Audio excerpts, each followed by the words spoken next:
Arindaskau keren.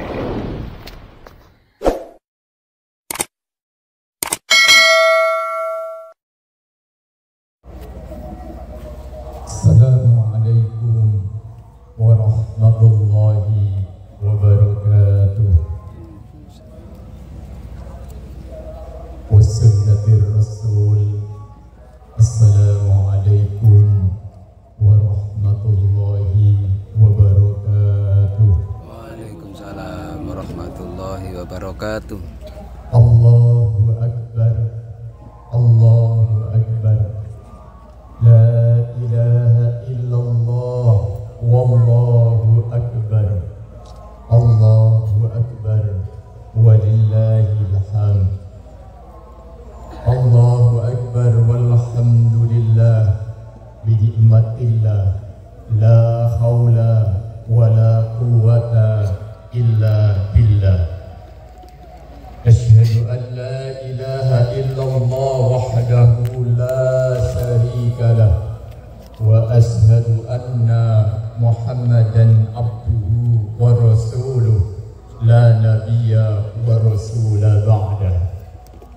Fa ya ayyuhal muslimun ittaqullaha haqqa tuqatih wa la tamutunna illa wa antum muslimun. Walau karihal kafirun, walau karihal musyrikun, walau karihal munafiqun. Wa qala Allah ta'ala fil Qur'anil Karim, a'udzu billahi minas syaitonir rajim. Bismillahirrahmanirrahim.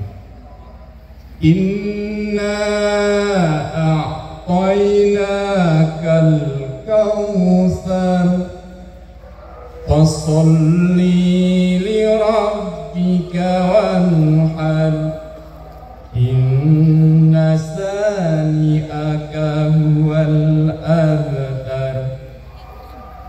Jamaah salat Id ingkang dipun mulyakaken dening Allah Subhanahu wa taala. Alhamdulillah, puji syukur datang Allah Subhanahu wa taala.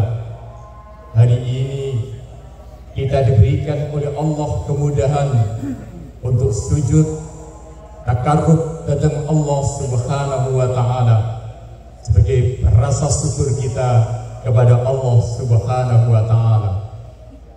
Saya mengingatkan datang panjenengan lan kula bahwa keberadaan kita di muka bumi ini melainkan adalah fungsinya untuk beribadah datang Allah Subhanahu wa taala.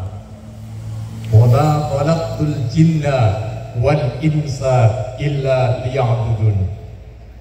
Maka ketika manusia itu tidak menjalankan fungsinya sebagai beribadah, maka Al-Qur'anul Karim memberikan satu stempel hal an'am, maka orang itu jengleki menungso tapi tabiatnya adalah tabiat hewan. Maka apapun benda itu, apapun hewan itu, manakala keluar dari fungsinya, maka dia tidak akan ada nilainya sama sekali. Sebagus apapun kendaraan yang kita naiki, manakala fungsi dia adalah untuk bisa berjalan itu berhenti, maka kendaraan itu pun akan jatuh nilainya. Begitu pula kita manusia, manakala kita keluar dari fungsi kita untuk ibadah kepada Allah Subhanahu wa taala, maka manusia itu yang ketika Allah memberikan satu keutamaan, apa? Manusia adalah makhluk Allah ciptaan yang paling sempurna, akan berubah menjadi manusia yang paling hina. Oleh sebab itu, sebagai takarub, sebagai bentuk ketaatan kita kepada Allah Subhanahu wa taala, hari ini kita hadir dalam satu menmuni panggilan Allah, membesarkan nama Allah, mengundangkan takbir, tahmid dan tahlil dalam rangka menjalankan fungsi kita sebagai manusia. Salah satu satunya di antara fungsi ibadah itu adalah berkorban. Jamaah salat yang dimuliakan Allah Subhanahu wa taala. Perintah berkorban ini Allah abadikan dalam surat Al-Kautsar. Yang menarik, sebelum surat Al-Kautsar ini Allah turunkan kepada kita. Allah menurunkan surat Al-Ma'idah. Ara'aital ladzi yukadzibu bid-din.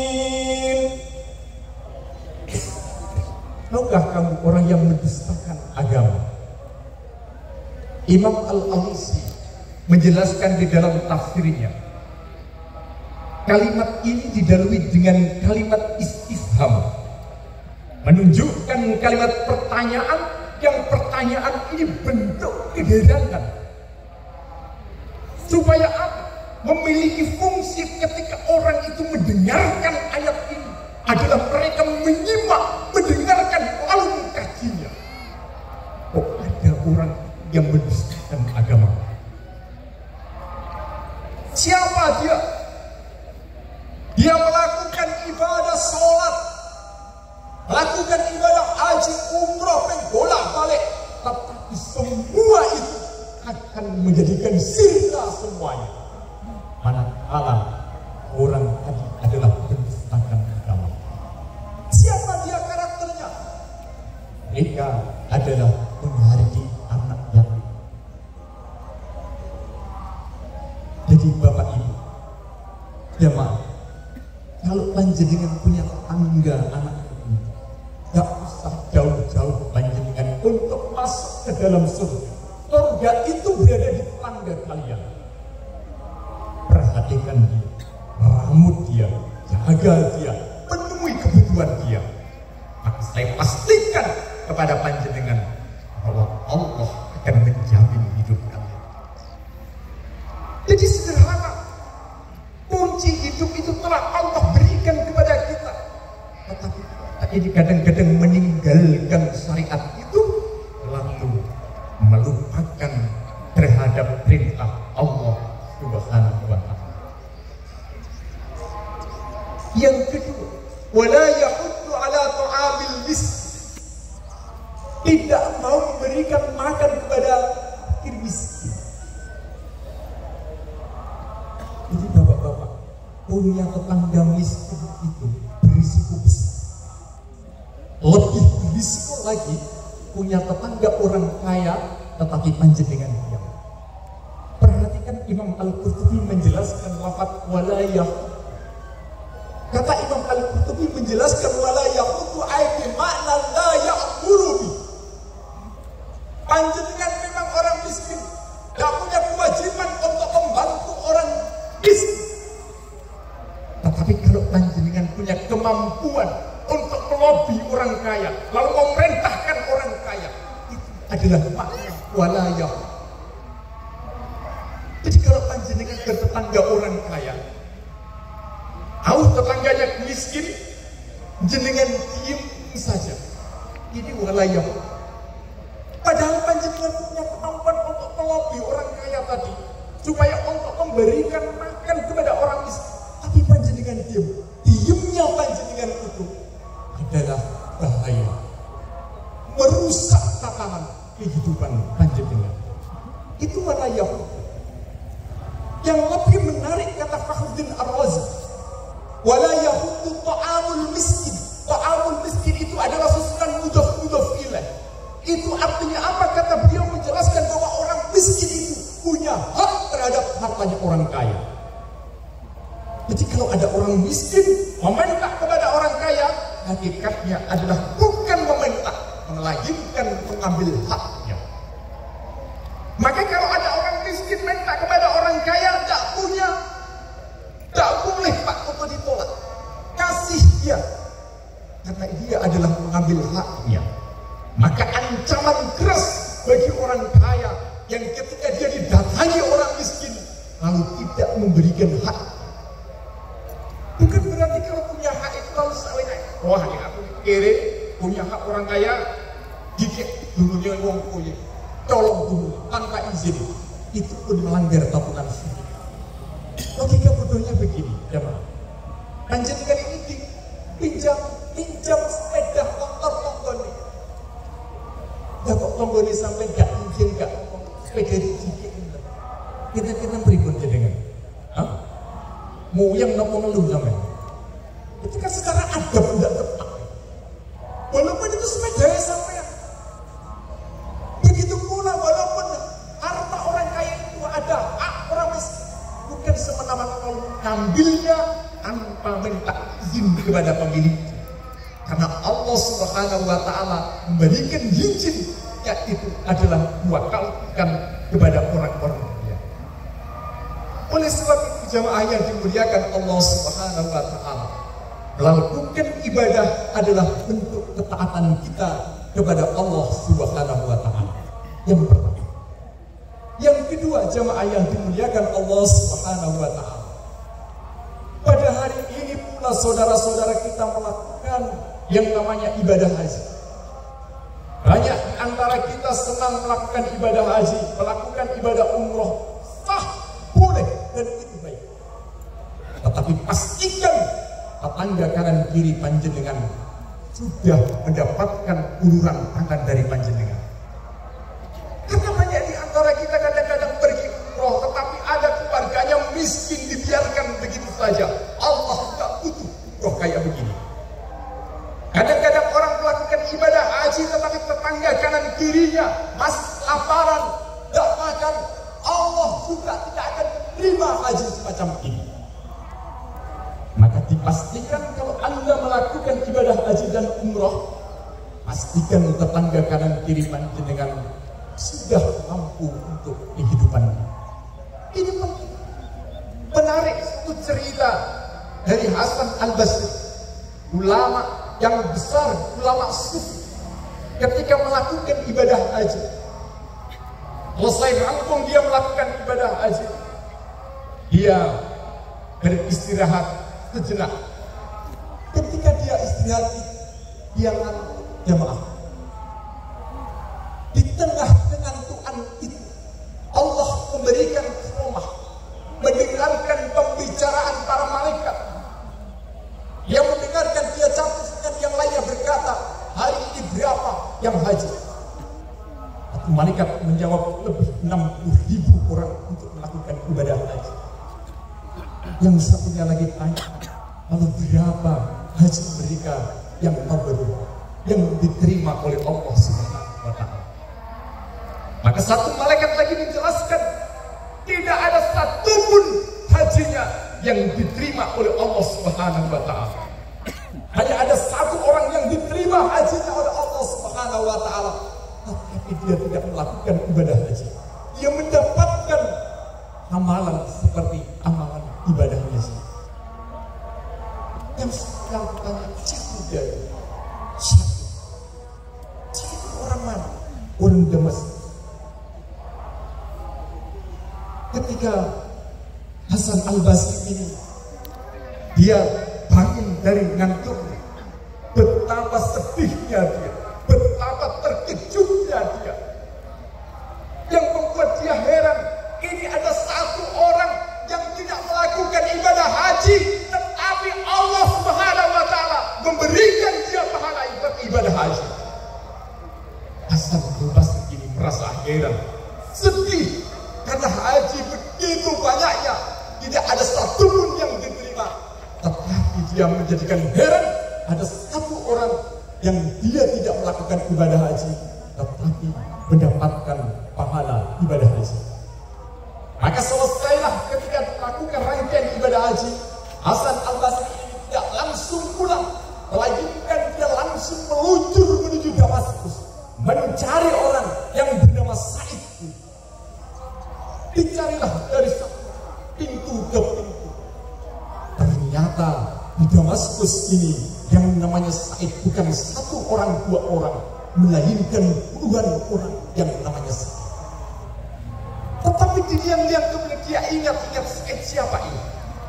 Lalu dia ingat ternyata yang dimaksud adalah Sa'id bin Wahafah. Maka dicarilah namanya Sa'id bin Wahafah ini. Maka ketemulah di lorong-lorong pojok pasar. Dia pekerjaannya adalah menjahit sepatu yang sudah robek. Maka dia menemui pada Sa'id. Assalamualaikum. Waalaikumsalam. Berbicaralah Hasan Al-Basri. Betapa terkejutnya Sa'id ini. Ada ulama besar datang kepada dia. Ada gerangan apa?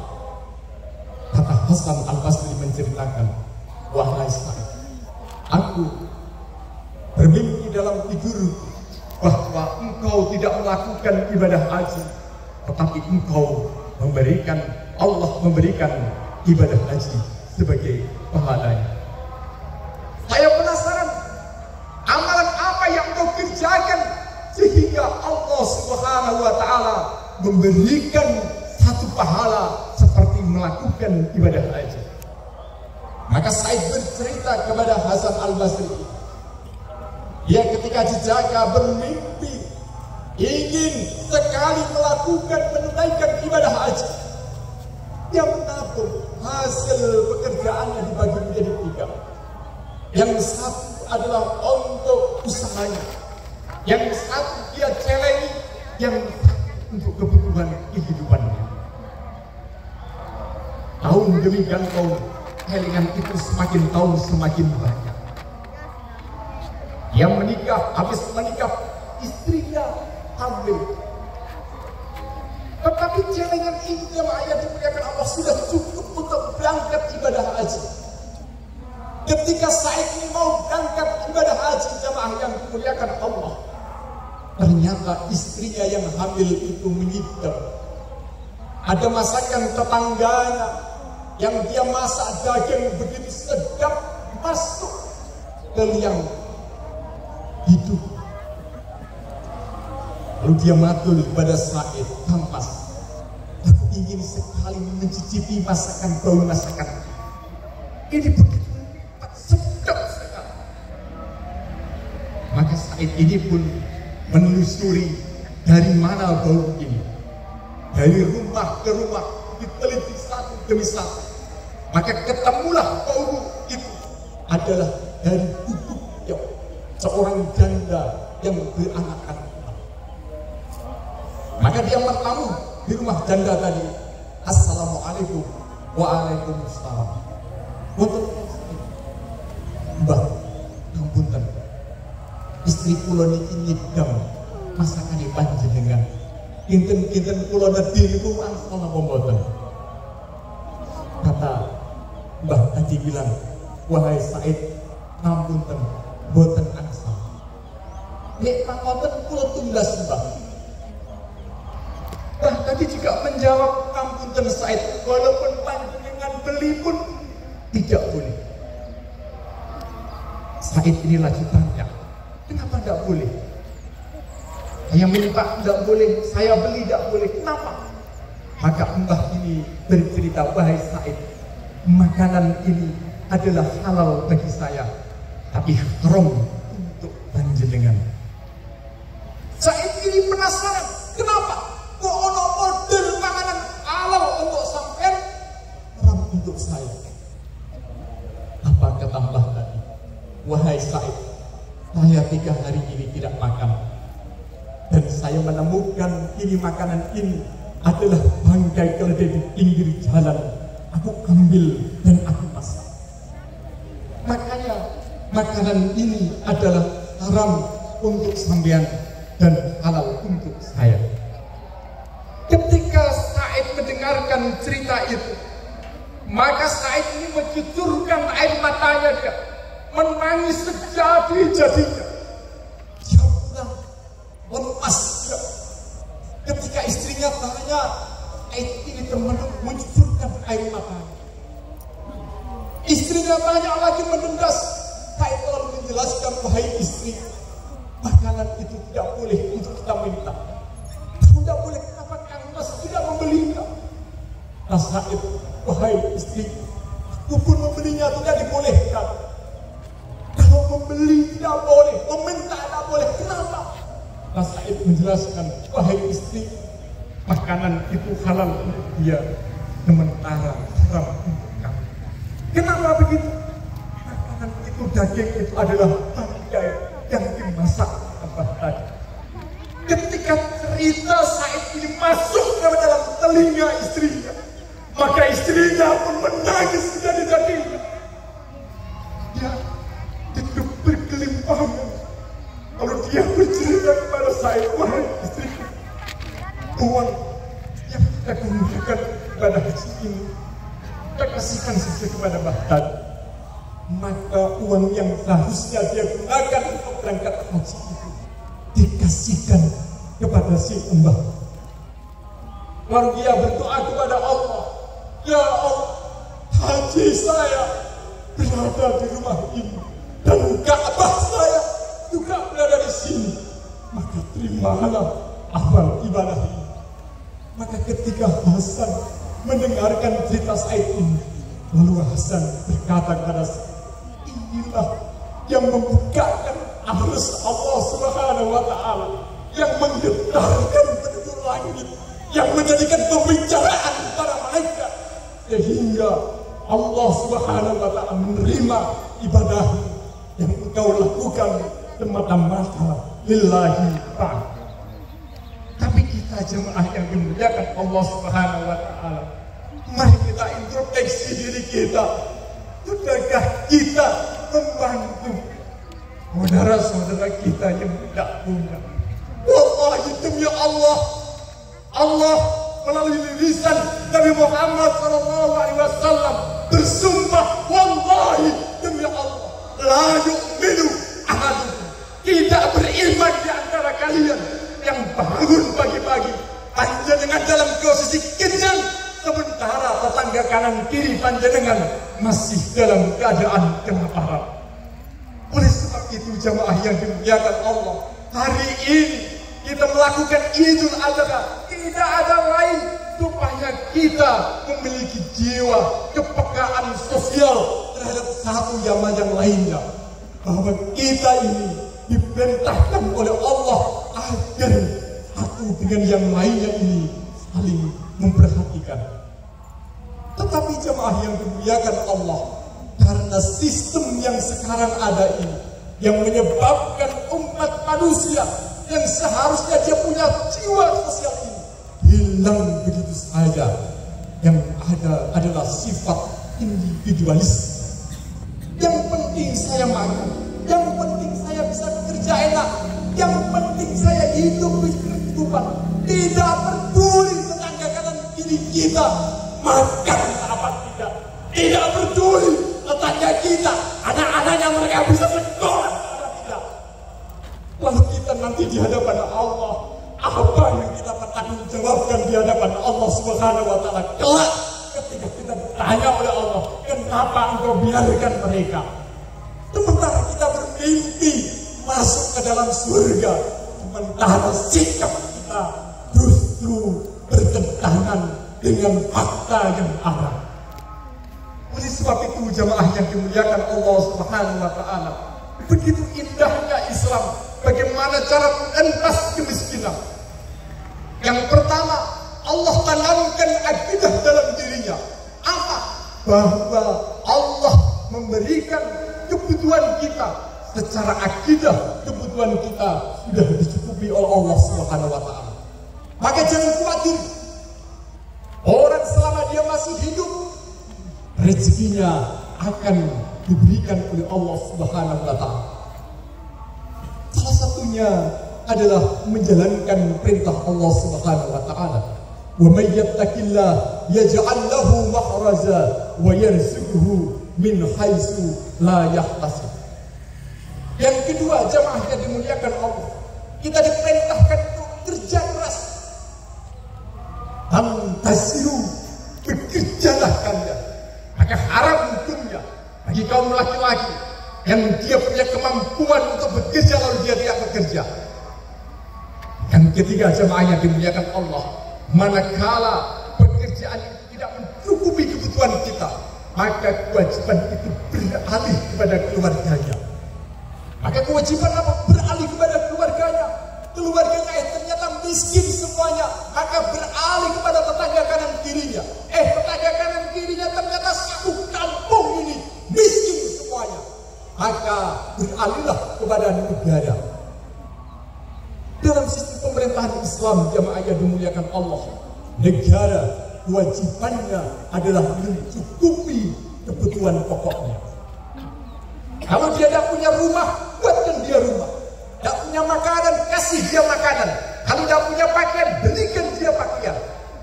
Kalau kebutuhan pokoknya sudah dicukupi, ternyata dia masih mencuri, maka potong tangan baru berlaku.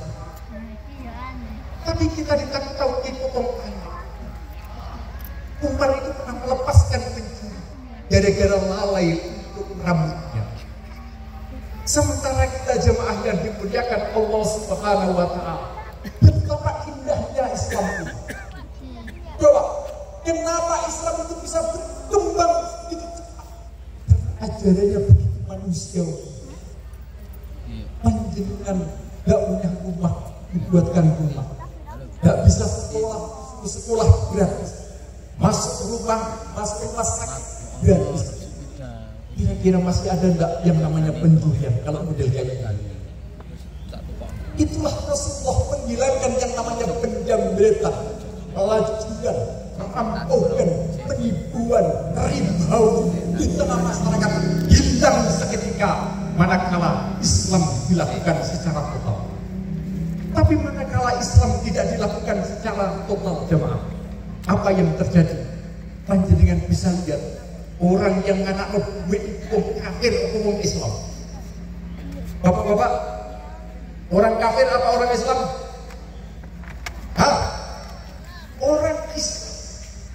Yang terlilit hutang itu siapa? Yunus, di rumah saya itu tetangga kanan kiri banyak yang terlilit hutang riba. Mudah-mudahan di sini tidak ada. Kalau ada yang satu dua lah. Kenapa itu terjadi tidak bisa? Karena negara melindungi. Negara membolehkan. Makanya kalau saya jelaskan bayar ribawi, dosanya ribawi. Kenapa? Negara membolehkan untuk berlaku ribawi. Maka kalau negara itu melarangnya, tuntas semuanya. Disinilah pentingnya ketakwaan yang diemban negara. Begitulah gambaran Al-Quran. Walau anna ahlal qura amanu wattaqau lafatahna alaihim barakatin minas sama' wal ardh. Manakala suatu negara itu beriman dan bertakwa kepada Allah, lafatahna, Allah pakai lam tauhid, itu menunjukkan, memastikan janji Allah pasti akan diwujudkan. Apa barokah dari langit maupun bumi? Imam An-Nawawi menjelaskan barokah itu makna azyadatu minal khair, yaitu bertambahnya kebaikan. Tapi mari kita evaluasi, apakah negeri ini sudah barokah apa tidak? Tentunya kalau tidak ada jalan lain bagi kita kecuali kembali kepada syariatipun Allah Subhanahu wa Ta'ala. Wa ma arsalnaka illa rahmatan lil alamin. Dan tidaklah aku utus engkau Muhammad kecuali sebagai rahmat lil alamin, kepada seluruh alam. Imam Ibnu Katsir menjelaskan di dalam tafsirnya Al-Qur'anul Azim, Islam akan memancarkan rahmatnya manakala Islam dipakai secara totalitas. Innallaha wa malaikatahu yusholluna 'alan nabi ya ayyuhalladzina amanu sallu 'alaihi wa sallimu taslima. Allahumma shalli 'ala Muhammad wa 'ala ali Muhammad kama shallaita 'ala Ibrahim wa 'ala ali Ibrahim wa barik 'ala Muhammad wa 'ala ali Muhammad kama barakta 'ala Ibrahim fil 'alamin innaka Hamidum Majid. Allahumma ighfir lil muslimina wal muslimat al-ahya minhum wal amwat. Allahumma arinal haqqa haqqan warzuqna ittiba'ah wa arinal batila batila warzuqna ijtinabah. Rabbana la tuzigh qulubana ba'da idh hadaitana wa hab lana min ladunka rahmah innaka antal wahhab. Rabbana atina min ladunka rahmah wa hayyi' lana min amrina rasyada. wa hayyi' lana min amrina rasada. Ya Allah, ya Tuhan kami, manakala di antara kami ada yang sakit, aku memohon kepada Engkau ya Allah agar mencabut rasa sakitnya dan menurunkan sifatnya datang tiang-tiang ingkang sakit. Ya Allah, ya Rabb, manakala di antara kami yang terlilit hutang, aku memohon kepadamu ya Allah, wahai lana, aku memohon kepada Engkau ya Allah agar memudahkan Engkau rezekinya untuk dia ya Allah, agar untuk melunasi hutang-hutangnya. Ya Allah, ya Tuhan kami, ya Ghafar, manakala ada di antara kami yang melakukan dosa ya Allah, aku memohon kepada Engkau ya Allah agar mengampuni dosa-dosanya dan memberikan hidayah kepada orang itu ya Allah.